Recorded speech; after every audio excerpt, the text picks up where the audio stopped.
আসসালামু আলাইকুম রহমতুল্লাহ। আলহামদুলিল্লাহ ওসসালাতু ওয়াসসালামু আলা রসুলিল্লাহ আম্মা বাদ। সম্মানিত ভিউয়ার্স, আজকে আমরা একটি গুরুত্বপূর্ণ মাসালা নিয়ে আলোচনা করব। মাসালাটি হচ্ছে, যদি কোনো মানুষ, উদাহরণস্বরূপ বাংলাদেশ থেকে কোনো ব্যক্তি রমজান মাসের রোজা পালন শুরু করে, তিনি যদি সৌদি আরব যান, তাহলে তার জন্য এই অবস্থার সৃষ্টি হতে পারে।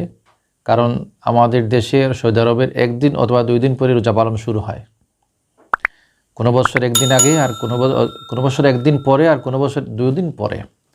তো যদি কোনো ব্যক্তি বাংলাদেশি রোজা পালন শুরু করে সৌদি আরব যান, তাহলে তিনি হয়তো গিয়া দেখবেন, যদি মাস 30 হয় তাহলে দেখবেন তার রোজা হয়তো 28টা অথবা 29টা হয়েছে, আর পরের দিন সৌদি আরব ঈদ। তখন তিনি কী করবেন?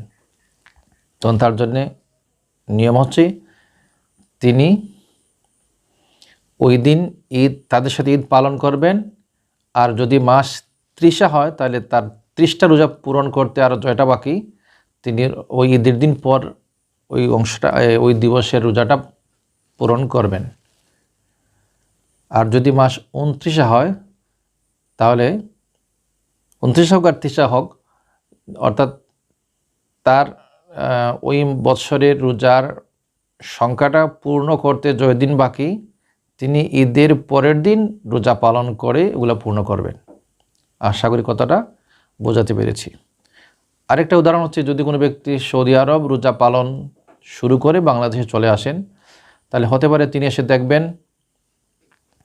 যে রমজান মাসের রোজা তার 29টা হয়ে গেছে, মাস 29টা যদি হয়, অথবা তার রোজা 30টা হয়ে গেছে, এখনও বাংলাদেশের মানুষ রোজা পালন করতেছে।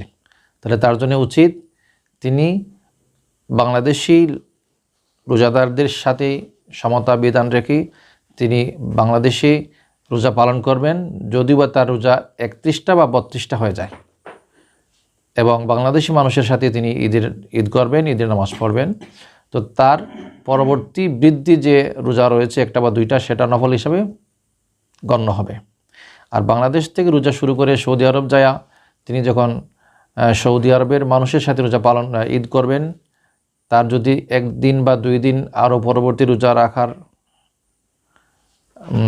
রাখা পড়ে, তাহলে সেটা তার জন্য ফরজ। তিনি, যেহেতু আল্লাহ পবিত্র কোরআনে সাথে করছেন, লিতুকমিলুল ইদ্দাতা, যেন তোমরা এই সময়টাকে পূরণ করো। আর জায়গায় আল্লাহ বলছেন আইয়ামিম মাদুদাত, নির্ধারিত দিবস রোজা পালন। অর্থাৎ যে বৎসর রমজান মাস 30 হবে, তার জন্য 30 রোজা পালন করা ফরজ।